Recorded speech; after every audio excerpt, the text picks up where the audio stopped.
হযরত ওমর রাদিয়াল্লাহু তাআলা আনহু রাতের আঁধারে ঘুরে বেড়াতেছেন। আমিরুল মুমিনিন মরুভূমির ভিতরে একটা তাঁবুর মধ্যে আলো জ্বলে, কাছে যে বাচ্চাদের কান্না শুনতে পেলেন। গিয়ে দেখছেন মা কি যেন রান্না করে আর বাচ্চারা কাঁদতেছে গভীর রাত্রে। আমিরুল মুমিনিন বলে, মেয়ে লোক, তুমি তো বড় নিষ্ঠুর, এত রাতে রান্না করো কেন? সকাল সকাল রাঁধতে পারো নাই কেন? সন্ধ্যার সময় খাওয়াই দিতে, বাচ্চাগুলি কাঁদতো না। মহিলা বলতেছে, পথিক তুমি কি? তোমার তো আমি চিনি না। আমি এই বাচ্চাগুলি, আমরা কিন্তু মদিনার লোক নই, আমরা মদিনার বাইরের লোক, এই দেশের লোক নাই, বাইরের থেকে এসেছি। মদিনা সরকারের কাছে কিছু পাবো, সাহায্য নেওয়ার জন্য এসেছি, কিন্তু মদিনা খলিফার কাছে এখনো যেতে পারি নাই। আমরা আজকে 3-4 দিন না খাওয়া রয়েছি, ক্ষুধার জ্বালায় বাচ্চারা কান্দে। আমি হাঁড়িতে কোনো খানা রান্না করি না, বাচ্চাদেরকে সান্ত্বনা দেওয়ার জন্য হাঁড়ির ভিতরে পানি আর পাথর দিয়ে নাড়াচাড়া করতেছি। আমিরুল মুমিনিন বললেন, মা একটু অপেক্ষা করো, দেখি কিছু করতে পারি নাকি। দৌড়ে চলে গেলেন বাড়ি। বৃদ্ধ আসলামকে ডেকে বললেন, বাইতুল মালের দরজা খোলো, বস্তা নিয়ে আসো, আটা ঢুকাও, পেঁয়াজ ঢুকাও, রসুন ঢুকাও, তরি তরকারি ঢুকাও। ঢুকানো হয়ে গেল, বস্তা মুখ বান্ধ। আমিরুল মুমিনিন বলছেন, আসলাম এই বস্তাটারে এবার আমার মাথায় উঠাইয়া দাও। হযরত আসলাম বলেন, হুজুর এই বস্তা বহন করার জন্য আমি খাদিম তো হাজির আছি, আপনি নেবেন কেন? আমিরুল মুমিনিন বলছেন, দেখো যেই দৃশ্য আমি দেখে এসেছি, কিয়ামতে আমারে আসামি বানানো হবে, তোমারে বানানো হবে না, কাজী আমার বোঝা আমার মাথায় উঠাও। আটার বস্তা মাথায় নিয়ে অর্ধেকটা পৃথিবীর প্রেসিডেন্ট আমিরুল মুমিনিন দৌড়াচ্ছেন। মরুভূমির ভিতরে তাঁবুর ভিতরে ঢুকে বস্তা খুলে দিয়ে আটা বের করে দিলেন, রান্না করো। তরকারি নিজে কুটে সাহায্য করলেন, রান্না বান্না হয়ে গেল। এবার হযরত ওমর বাচ্চা দুইটাকে 2 উরুর উপরে নিয়ে রুটি ছিঁড়ে তরকারি মাখায় খাওয়াতে লাগলেন, আর বললেন, মা তুমি খাও। মহিলা খাচ্ছে। হঠাৎ করে মহিলার চোখ পড়েছে এই পথিকের দিকে, এই আগন্তুকের দিকে। তাকায় দেখে লোকটির চোখের পানি দাঁড়িয়ে ভিজে ভিজে পড়ছে।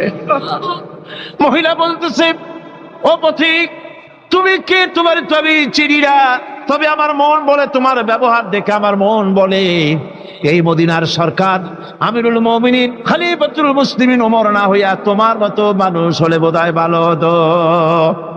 হযরত ওমর নিজের পরিচয় দিয়ে নিজের বাহবা নিতে চাইলেন না। তিনি বললেন, মা তুমি আগামীকাল খলিফার দরবারে যাবে, সেখানে আমাকে তুমি দেখতে পাবে। পরের দিন মহিলা কষ্ট করে যখন দরবারে চলে গেছেন, যে দেখেন কি সর্বনাশ, রাত্রিবেলায় যিনি বোঝা বহন করে নিয়েছিলেন তিনিই তো খলিফা। মহিলা কাছে গিয়ে করজোড়ে দাঁড়ায় বলেন, আমিরুল মুমিনিন রাতে আপনি আমার জন্য কষ্ট করেছেন, আমি বিনীতভাবে আপনার কাছে মাপ চাই, আমারে মাফ করে দেন। হযরত ওমর বলেন, মাপ? উল্টা আমার কাছে মাপ চাইও না, তুমি বলার আগে আমি খোঁজ নিয়ে যে তোমার খাবার পৌঁছাইতে পারি নাই, এই জন্য কিয়ামতের দিন আল্লাহর দরবারে ওমর রে আসামির কাতারে দাঁড় করাইও না। এই নেতা তৈরি করেছিলেন বিশ্বনবী জনাবে মুহাম্মদ রাসূলুল্লাহ সাল্লাল্লাহু আলাইহি ওয়াসাল্লাম। আল্লাহ রাব্বুল আলামিন কোরআনে কারীমের মধ্যে বলেছেন, ফামান ইয়াকফুর বিত-তাগুতি ওয়া ইউমিন বিল্লাহি ফাকাদ ইসতামসাকা বিল উরওয়াতিল উসকা লা ইনফিসামা লাহা ওয়াল্লাহু সামিউন আলিম। ফামান ইয়াকফুর বিত-তাগুত ওয়া ইউমিন বিল্লাহ, যারা নাকি তাগুতকে অস্বীকার করেছে এবং আমি আল্লাহর প্রতি যারা ঈমান এনেছে, তারা এমন এক অবলম্বন ধারণ করেছে যা কখনো ছিঁড়ে যাবার নয়, যা কখনো তাদেরকে ধ্বংস করবে না, বিচ্ছিন্ন করবে না। আর আল্লাহ হচ্ছেন মোমেনদের পৃষ্ঠপোষক। যারা ঈমান আনে তাদের পৃষ্ঠপোষক হচ্ছেন আল্লাহ পাক, তাদের সাহায্যকারী হচ্ছেন আল্লাহ পাক। তাদেরকে আল্লাহ পাক অন্ধকার থেকে আলোর দিকে নিয়ে আসেন। আল্লাহ পাক মোমেনদেরকে, মানুষদেরকে অন্ধকার থেকে কোথায় নিয়ে আসেন? আলোর দিকে। আর যারা নাকি কাফের, তাদের বন্ধু হচ্ছে তাগুত, তাদের সাহায্যকারী তাগুত। তাদেরকে এই তাগুতি শক্তি আলো থেকে অন্ধকারের দিকে নিয়ে যায়। যখন সে ব্যক্তি ঈমান আনার পরে তার ভেতরে আত্মসম্ভ্রম পয়দা হয়ে যায়, শখসিয়তের পয়দা হয়ে যায়, তার ভিতরে এমন একটা আত্মমর্যাদা বোধ এসে যায় যে আমি যেগুলির সামনে মাথা নত করি আর শক্তি আছে বলে মনে করি, এগুলি তো আসলে কিছুই না, সব শক্তির মূল হতেছেন তো আল্লাহ রব্বুল আলামিন। কোরআনে কারিমে রব্বুল আলামিন বলেছেন, ইন্নাল্লাযীনা তাদউনা মিন দুনিল্লাহি ইবাদুন আমসালুকুম। আল্লাহ পাক বলেন, আমাকে বাদ দিয়ে তোমরা যাদেরকে ডাকো, আমাকে বাদ দিয়ে যাদের আশ্রয় গ্রহণ করো, যাদের কাছে সাহায্য কামনা করো, ওরা তোমার মতো আমার আর একটি গোলাম। তুমি যেমন আমার গোলাম, ওরাও তেমন আমারই গোলাম। সুতরাং তুমি নিজে গোলাম হয়ে আর একটা গোলামের কাছে হাত পেতেছো, তোমার কোনো প্রয়োজন সে মিটাতে পারবে না, তোমার কোনো প্রয়োজন সে মিটাতে পারবে না।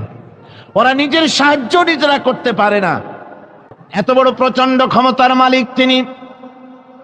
রাতকে দিন বানান, দিনকে রাত বানিয়ে দেন, সাগরকে নগর করেন, নগরকে সাগরে পরিণত করে দেন, আমিরকে ফকির করেন, ফকিরকে আমির বানায় দেন, রাস্তার মানুষ ধরে নিয়ে, অপরিচিত লোক একজন ধরে নিয়ে রাষ্ট্রের মালিক বানায় দেন, প্রেসিডেন্ট বানায় দেন, আবার সম্মানের ফুলের মালা দিয়া গলা থেকে শুরু করে পা পর্যন্ত ফুলের মালা দিয়া ভরে দেন। নাফরমানি যখন বাড়তে থাকে, এত বড় ক্ষমতার মালিক আমার আল্লাহ রব্বুল আলামিন ফুলের মালাগুলি বাদ দিয়ে ফুলের মালার পরিবর্তে জুতার মালা গলায় পরাইয়া ফাঁসির মঞ্চে ঝুলাইয়া দেন। পারেন কিনা? প্রচন্ড ক্ষমতার মালিক তিনি। আল্লাহ রাব্বুল আলামিন বলেছেন, ওয়ামা মিন দাব্বাতিন ফিল আরদি ইল্লা আলাল্লাহি রিজকুহা। এই পৃথিবীর বুকে এমন কোন বিচরণশীল জীব নাই যে জীবের রিজকের দায়িত্ব আমি আল্লাহ আমার নিজ হাতে গ্রহণ করি নাই। সব জীবের রিজকের চাবি আমার হাতে। কার হাতে? তাহলে ভয়টা কিসের? আপনার একটা পেট, তাই নিয়ে এত চিন্তা। অথচ এই পৃথিবীতে আল্লাহ পাক বলেন অসংখ্য প্রাণী আছে যাদের কোনো সঞ্চয় নাই। শকুন, শকুনের মরা গরু অনেকগুলি ব্যাংকে জমা আছে নাকি? কবে কোথায় একটা মরা গরু পাইছে আর খোঁজ নাই, খবর নাই। ওগুলা কি না খাইয়া মরতে দেখছেন রাস্তায় পথে ঘাটে? সুবহানাল্লাহ বিহামদিহি। অসংখ্য প্রাণী এভাবে দুনিয়া আছে। আল্লাহ রাব্বুল আলামিন বলেন যাদের কোনো সঞ্চয় নাই, যারা কোনো সঞ্চয় করে না, এ ধরনের সাপগুলি, শিয়ালগুলি, বাঘগুলি, পাখিগুলি, জলচর প্রাণী, স্থলচর প্রাণী, আর অন্তরিক্ষে মহাশূন্যে উড়ে বেড়ায় যে সব প্রাণী, এ ধরনের শত সহস্র কোটি কোটি প্রাণী, তারা সকাল বেলায় খালি পেট নিয়ে বেরিয়ে যায়। খালি পেট নিয়ে সকাল বেলায় বেরিয়ে গেল, আবার সন্ধ্যায় যখন বাসায় ফেরে সমস্ত প্রাণীগুলির পেট আল্লাহ রব্বুল আলামিন ভরে দেন। সুবহানাল্লাহ। একটা প্রাণীও খালি পেটে বাড়ি ফেরে না। সুবহানাল্লাহ, সুবহানাল্লাহ। 2 নম্বরের যে কোয়ালিটি সৃষ্টি হবে মুমিনের মধ্যে ঈমান আনার পর, সে গুণটা হচ্ছে সে বিনয়ী হবে। বিনয়, বিনম্রতা তার এক বৈশিষ্ট্য হবে। বিনয় এবং বিনম্রতার বৈশিষ্ট্য হবে। তার কারণ হচ্ছে ঈমান আনার পরে সে জানতে পেরেছে আল্লাহ রাব্বুল আলামিনের কর্তৃত্ব থেকে বেরিয়ে আসার ক্ষমতা কারো নাই। অহংকার করে যাব কোথায়? আস্ফালন করে যাব কোথায়? আল্লাহর রাজত্বের বাইরে, আল্লাহর ক্ষমতার বাইরে যাওয়ার ক্ষমতা তো কারোই নাই। সুতরাং অহংকার তার মধ্যে জায়গা পাবে না। আল্লাহ পাক দুনিয়ার সমস্ত মানুষের জিনকে পরিষ্কার করে বলেছেন, ইয়া মাশারাল জিন্নি ওয়াল ইনস ইন ইসতাতা'তুম আন তানফুযু মিন আকতারিস সামাওয়াতি ওয়াল আরদ ফানফুযু লা তানফুযুনা ইল্লা বিসুলতান। হে পৃথিবীর মানুষেরা আর জেনেরা, যদি সম্ভব হয় আমার আকাশের নিচের থেকে জমিনের উপর থেকে বেরিয়ে যা, লা তানজু, বেরিয়ে যেতে পারবে না। আমি আকাশ এবং জমিন থেকে যদি সম্ভব করতে পারো বেরিয়ে যা। আর যদি কোনো আকাশ থাকে তার নিচে যা, আর যদি কোনো জমিন থাকে তার উপরে যাও। এমন দেশ যদি পাও যেখানে আমার আলো ছাড়া কোনো আলো আছে, আমার বাতাস ছাড়া কোনো বাতাস আছে, আমার চাঁদ সূর্য ছাড়া কোনো চাঁদ সূর্য আছে, যাও সেখানে। আল্লাহ রাব্বুল আলামিন বলেন নাই এরকম যাওয়ার কোনো উপায় নাই। আমি আল্লাহ রাব্বুল আলামিন আকাশ আর জমিন দিয়ে প্যাকেট করে রেখেছি, আটকায় রেখেছি। আমার রাজত্ব থেকে, আমার ক্ষমতা থেকে, আমার কর্তৃত্ব থেকে বেরিয়ে যাওয়ার ক্ষমতা কোনো মানুষের নাই, কোনো জিনের নাই, কোনো প্রাণীর নাই। সুবহানাল্লাহ বিহামদি। মানুষ হচ্ছে অহংকার কিসের হবে? তোমরা হচ্ছ ফকির। আল্লাহ পাক বলছেন ওয়াল্লাহুল গনিয়্যু ওয়া আনতুমুল ফুকারা। আল্লাহ হচ্ছেন গনি। আল্লাহ কি? গনি, বেনিয়াস, বেপরোয়া। ফাআলুল লিমা ইউরিদ, যা খুশি তাই করে, কারো মুখাপেক্ষী তিনি নন। কোরআনে কারীমে রব্বুল আলামিন বলেছেন নবী আপনি আমার ব্যাপারে, আমার গুণাবলীর ব্যাপারে বলুন। কুল হুয়াল্লাহু আহাদ, পড়েন সবাই। কুল হুয়াল্লাহু আহাদ আল্লাহুস সামাদ লাম ইয়ালিদ ওয়া লাম ইউলাদ ওয়া লাম ইয়াকুল লাহু কুফুয়ান আহাদ। আল্লাহ পাক বলেন বান্দারে, ও আমার নবী আপনি বলুন আল্লাহ পাক এক এবং একক, তিনি নিরঙ্কুশ, তিনি বেনিয়াস, তিনি কারো মুখাপেক্ষী নন, তিনি কাউকে জন্ম দেন নাই, তাকেও কেউ জন্ম দেয়নি। আকাশ এবং জমিনে আল্লাহর সমকক্ষ কেউ নাই। তোমরা হচ্ছ ফকির আর আমি আল্লাহ হচ্ছি বেনিয়াস।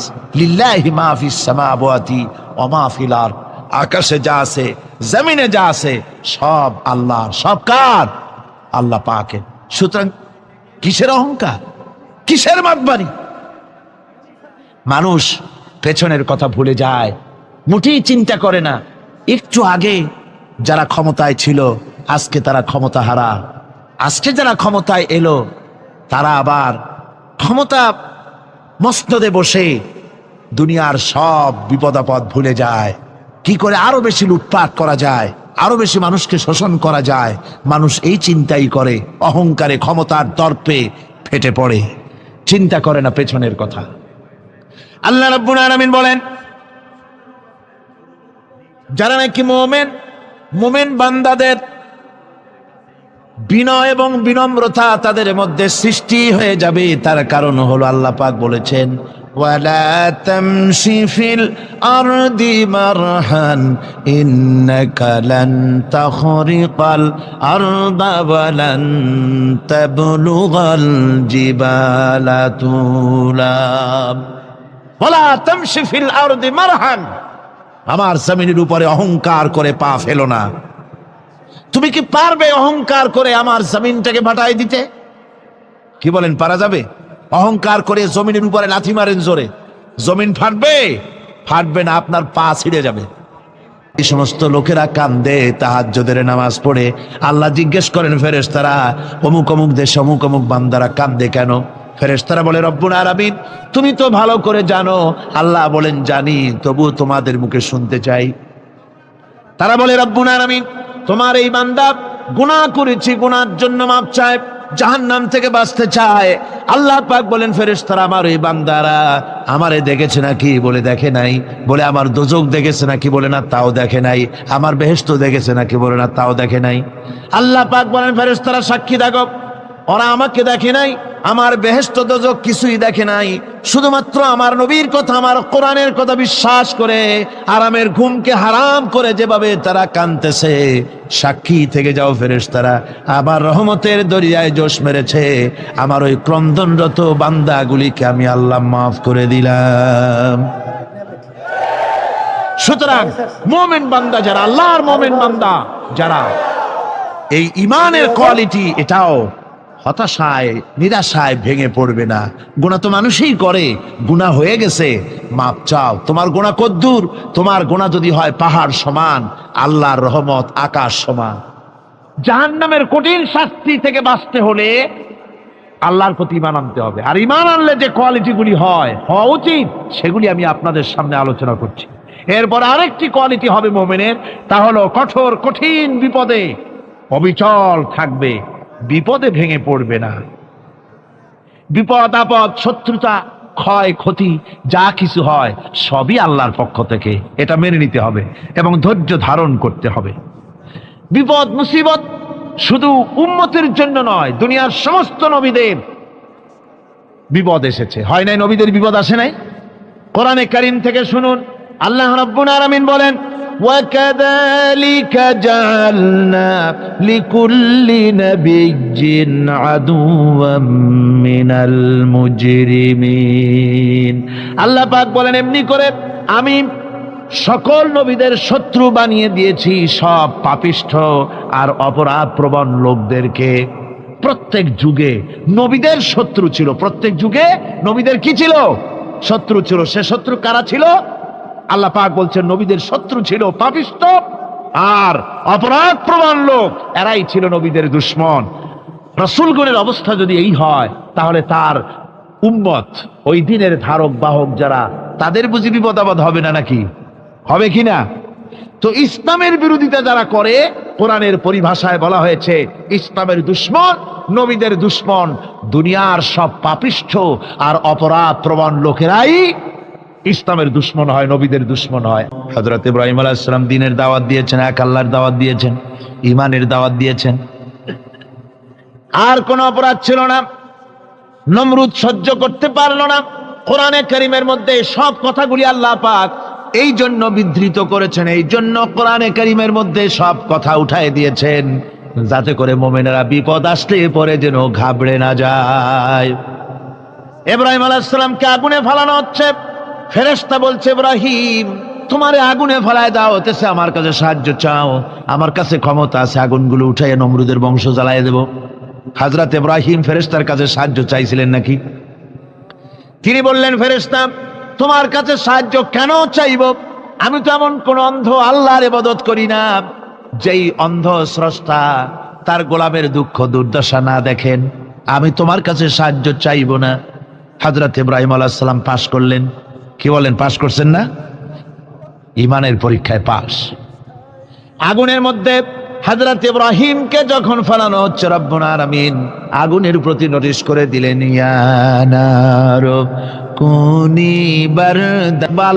কি সুন্দর করে বলেছেন, আজ ভি হো জু ইব্রাহিম কা ইমা पैदा आग कर सकती है एक अंदाज गुलिस्तान पैदा। ইব্রাহিমের ঈমান যদি আজিও কোথাও হয় বিদ্যমান, করতে পারেন অগ্নিকুণ্ডে খুবসুরত এক গুলিস্তান। আজও যদি আগুনের ভিতরে কোন নমরুদ কোন ইব্রাহিমকে যদি ফেলে দেয়, আল্লাহ রাব্বুল আলামিন আজও আগুনকে ফুলের বাগান বানায়া দিবেন। সুবহানাল্লাহ। ভয় পাওয়ার কারণ নাই, চিন্তা করার কোনো কারণ নাই। আমার বন্ধুগণ, হযরতে হুদ আলাইহিস সালামকে যখন সমাজের লোকেরা, রাষ্ট্রের লোকেরা ঘিরে ফেলে দিল, সমাজ শক্তি, রাষ্ট্র শক্তি যখন তাকে ঘিরে ফেলে দিল, ষড়যন্ত্রের পাহাড় তুলে দিল, তারে মেরে ফেলে দিবে, হযরত হুদ দেশ থেকে তার পালায় গেলেন না, ভয় পেলেন না। হযরতে হুদ আলাইহিস সালাম বললেন, কোরআনে কারীমে হযরত হুদের কথা কোট করা হলো, ফাকিদুনি জামিআন সুম্মা লা তুনজিরুন। সম্মিলিতভাবে ষড়যন্ত্র করো আমার বিরুদ্ধে, সবাই মিলে ষড়যন্ত্র করো, সুম্মা লা তুনজিরুন, আর আমাকে এতটুকু অবকাশ তোমরা দিও না। ইন্নী তাওয়াক্কালতু আলাল্লাহি রাব্বি ওয়া রাব্বিকুম। আমি ভরসা করেছি সেই আল্লাহর উপরে, যার কুদরতি হাতের ভেতরে, যিনি আমাদের রব তোমাদেরও রব, আর যার কুদরতি হাতের ভিতরে তামাম পৃথিবীর জানগুলি যার হাতে, সে আল্লাহর উপরে ভরসা করেছি। ষড়যন্ত্র যদ্দূর আছে করতে থাকো, আমি ষড়যন্ত্র পরোয়া করি না। সুবহানাল্লাহ পড়েন। এটাই হলো মুমিনের কোয়ালিটি। শুধু ঈমান লা ইলাহা ইল্লাল্লাহ মুহাম্মাদুর রাসূলুল্লাহ গরুর গোশত খাই, আর রবিউল মাস আসলে পরে ইয়া নবী সালাম আলাইকা, ইয়া রাসূল সালাম আলাইকা, তারপরে গরম গরম জিলাপি আর রসগোল্লা খাইলাম খুব বেশি করিয়া, এর নাম মুমিন নয়। মুমিন হচ্ছে তার চলায় ফেরায় ওঠায় বসায় সাহসিকতার এক আন্দাজ তৈরি হবে সে। আমার ভাইয়েরা, বিপদে অবিচলতা আমাদেরকে পয়গম্বরেরা শিক্ষা দান করেছেন। আমরা দেখতে পেয়েছি বিশ্বনবী জনাবে মুহাম্মাদুর রাসূলুল্লাহ সাল্লাল্লাহু আলাইহি ওয়াসাল্লাম হিজরতের রাত, কাফেরেরা চতুর্দিকে দাঁড়ানো, হযরত জিবরাইল এসে বলেন, ইয়া রাসূলুল্লাহ, হে কাফেরেরা চতুর্দিকে ঘিরে দাঁড়িয়েছে, গভীর রাত, এখন হাতে তাদের তরবারি, সকাল হলে পরেই তারা আপনাকে মেরে ফেলে দিবে, তাড়াতাড়ি ওঠেন, মদিনার দিকে চলে যান। আল্লাহ নবী ঘুমের থেকে জেগে হযরত আলীকে ডেকে বলেন, আলী, আল্লাহ অর্ডার করেছেন আমি মদিনায় চললাম, আমার বিছানার পরে আমার চাদর গায়ে দিয়ে শুয়ে থাকো। হযরত আলী বলেন, আল্লাহর হাবিব, আপনার চাদর গায়ে দিয়ে ঘুমিয়ে থাকবো, সকালবেলায় কাফির বেঈমানেরা আপনার বিছানার পরে আপনার চাদর গায়ে দেওয়া অবস্থায় আমি আলীকে তারা মুহাম্মদ মনে করবে, আর আমি আলীকে নবী মনে করে তারা তাদের তরবারি দিয়া কেটে কেটে টুকরা টুকরা করে আমারে বিদায় করে দেবে দুনিয়া থেকে। এতটুকুনো পরোয়া করি না, বরং আমার দিলের মধ্যে এটাই তৃপ্তি থাকবে যে আমি আলীর জীবনের বিনিময় আল্লাহর হাবিব দুনিয়ায় বেঁচে আছেন।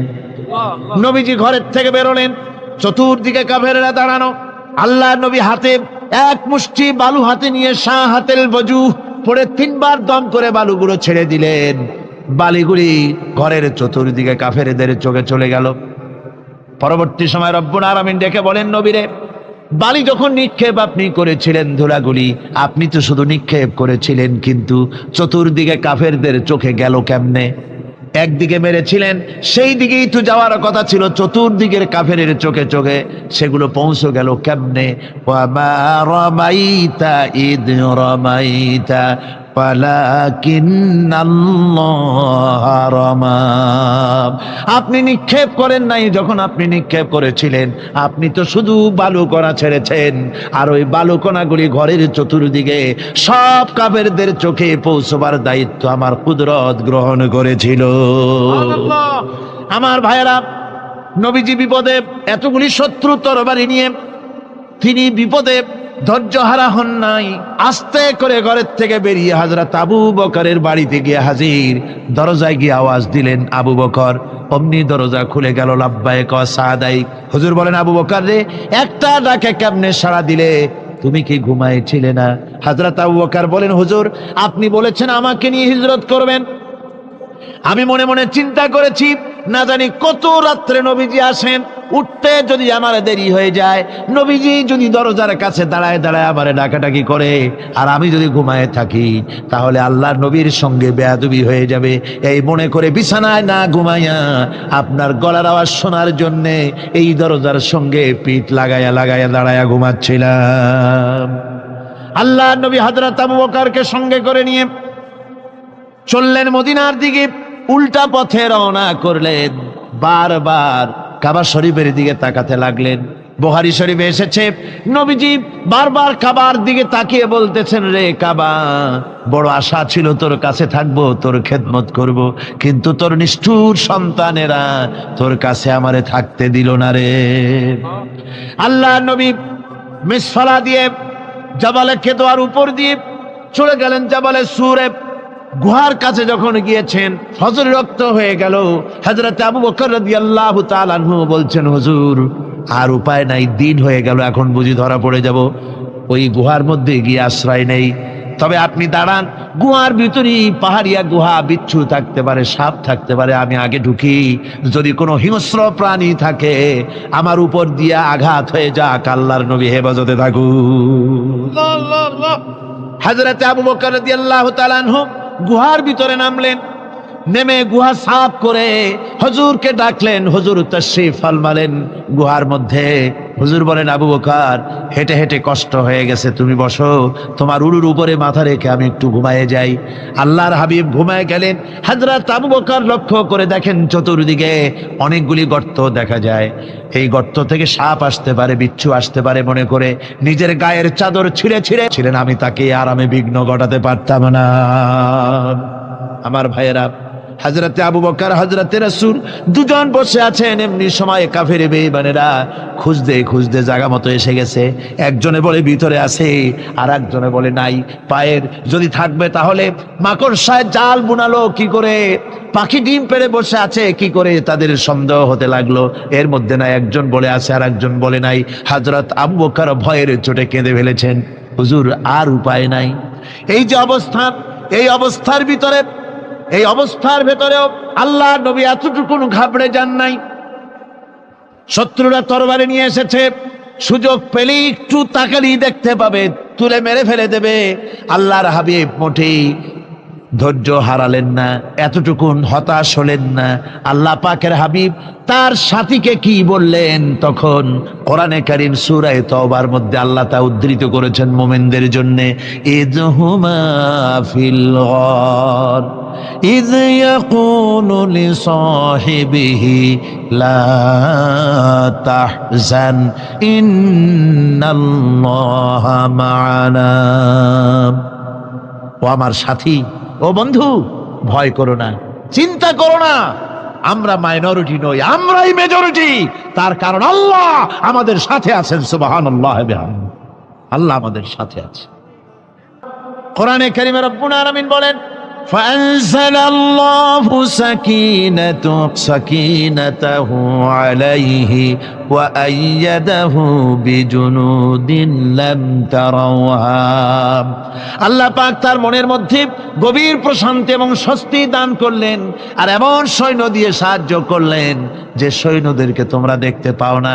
এভাবে করে রব্বুল আলামিন মুমিনদের বিপদে আপদে মুসিবতে সব সময় আল্লাহ পাক মুসলমানদেরকে সাহায্য করেছেন। জোরে বলেন সুবহানাল্লাহ।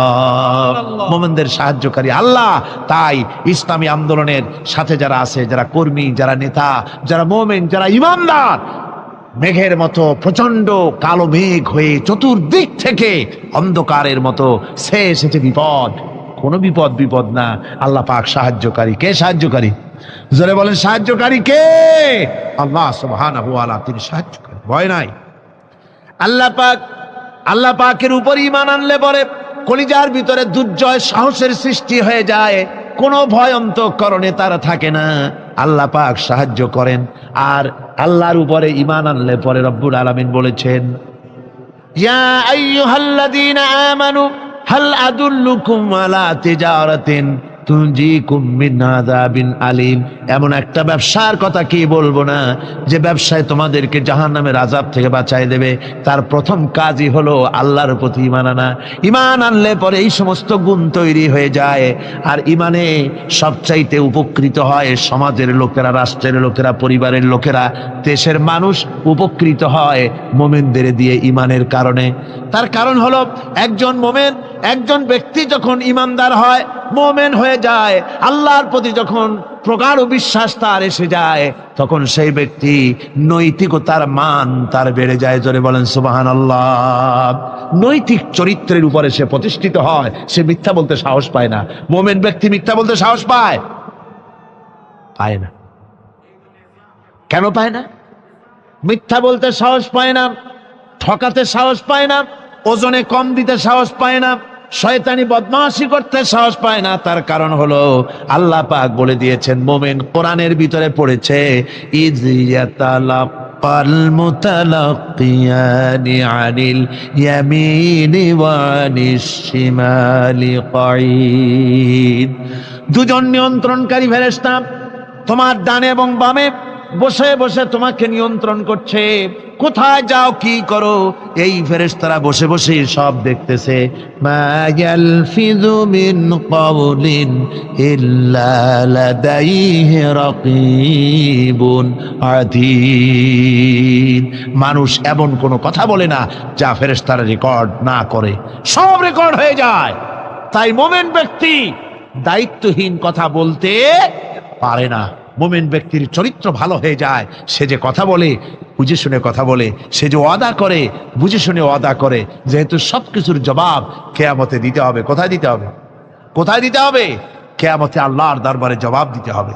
মহান আল্লাহ রাব্বুল আলামিন বলেছেন, ওয়ালাকাদ খালাকনাল ইনসানা ওয়া না'লামু মা তুওয়াসবিসু বিহি নাফসু।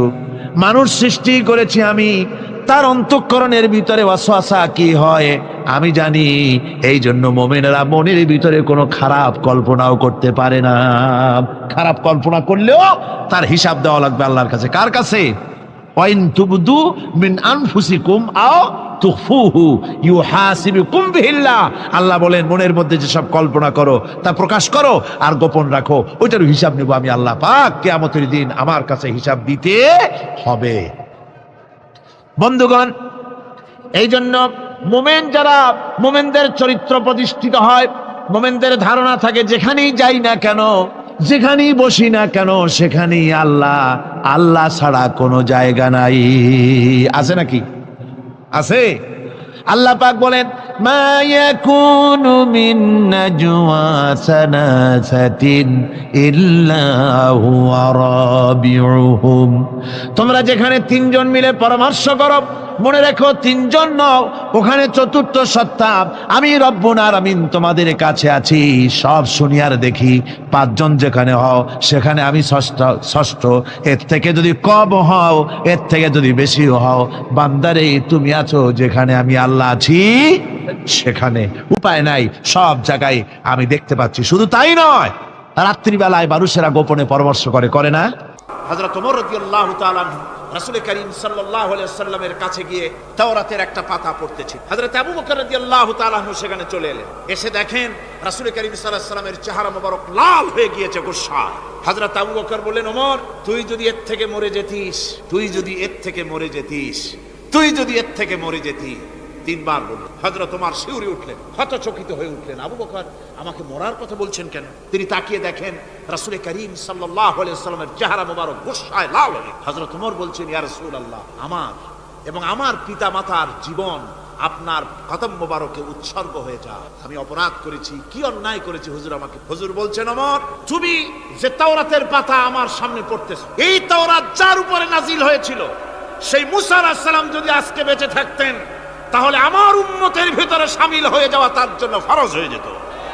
অতীতের সমস্ত কিতাবকে রদ করা হয়েছে, সমস্ত শরিয়াতকে বন্ধ করা হয়েছে। সুতরাং কোন মুসলমানের প্ল্যাটফর্মে যেখানে কোরআন তেলাওয়াত হয়, বেদ বাইবেল গীতা পড়া হারাম সেখানে। এই মুনাফিকরা তাও করে থাকে। আমার মুসলমান ভাইয়েরা, নজরুল ইসলাম কলেজের ইসলাম শব্দ বাদ দিয়ে নজরুল কলেজ করা হয়েছিল। সলিমুল্লাহ মুসলিম হলের মুসলিম শব্দ বাদ দিয়ে শুধু সলিমুল্লাহ হল করা হয়েছিল।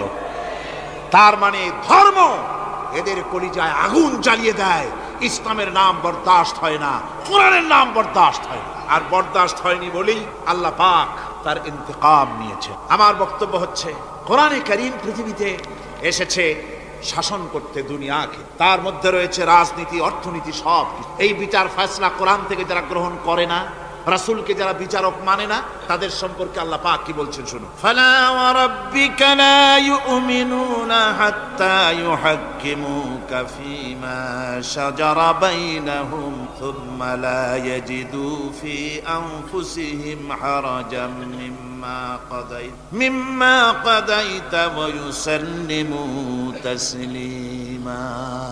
আল্লাহ রাব্বুল আলামিন বলেন, ফালা ওয়া রাব্বিক, কখনো নয় হে নবী, আপনার রবের কসম, কখনোই নয়। ওরা মুমিন নয় যারা নাকি তাদের জীবনের সব কিছুর ব্যাপারে যতক্ষণ পর্যন্ত আপনাকে বিচারক না মানে, আপনার দেওয়া ফয়সালাকে গ্রহণ না করে, এবং আপনি বিচার করার পর ফয়সালা দেওয়ার পরে এটার উপরে দ্বিধাহীন চিত্তে মেনে যতক্ষণ না নিবে, ততক্ষণ পর্যন্ত তারা যত ঈমানের দাবি করুক, তারা আসলে মুমিন না।